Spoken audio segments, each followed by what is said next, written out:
Hi friends, welcome to my YouTube channel Shailu official. నేను మీకు చెప్పినట్టుగానే ఫస్ట్ డే నుండి వినాయక చవితి ఫస్ట్ డే నుండి మీకు అప్డేట్స్ అయితే ఇస్తూనే ఉన్నానండి. ఈరోజైతే ఫోర్త్ డే, గణపతి హోమం చేస్తున్నారు. అందుకైతే అరేంజ్మెంట్స్ అయితే చాలా బాగా చేశారండి. హోమం కావాలి అంటే అగ్ని కావాలి కదా. ఆ అగ్ని మనం నార్మల్గా అగ్గిపెట్టెతో అలా కాకుండా హోమంకి మాత్రము 2 కర్రల సహాయంతో వచ్చే నిప్పు రవ్వతోనే హోమం స్టార్ట్ చేస్తారంటండి.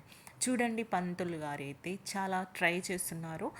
ఆ విధంగా వచ్చిన అగ్నితోనే ఇంకా హోమగుండాలలో హోమం అయితే స్టార్ట్ చేస్తారు. చిన్నగా వస్తుందండి అగ్నిరవ్వ అయితే. ఆ వచ్చిన అగ్గిరవ్వని ఒక చిన్న మట్టి పాత్రలో కొన్ని కర్రలలో వేసి ఆ వచ్చిన అగ్నిని ఒకటి కాదు, రెండు కాదండి, 5 హోమగుండాలు అయితే అరేంజ్ చేశారు. ఆ 5 హోమగుండాలకి ఇదే చిన్న అగ్గిరవ్వతో హోమం అయితే స్టార్ట్ చేస్తున్నారు. ఇదంతా పూజ 3-4 గంటల పూజ అండి. మీకు అంతసేపు అంటే పూజ నేను అప్లోడ్ చేయలేకపోయాను, సారీ అండి. కాకపోతే హోమం గురించి అయితే చిన్న ఇన్ఫర్మేషన్ ఇస్తున్నాను అంతే. హోమం అయితే స్టార్ట్ అయిపోయిందండి. చాలా చక్కగా జరిగింది, చాలా బాగా జరిగింది. లాస్ట్లో పూర్ణాహుతి కూడా అయిపోయిందండి.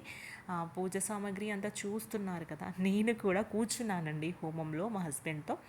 ఈ వీడియో నచ్చితే లైక్ చేయండి. Thank you friends.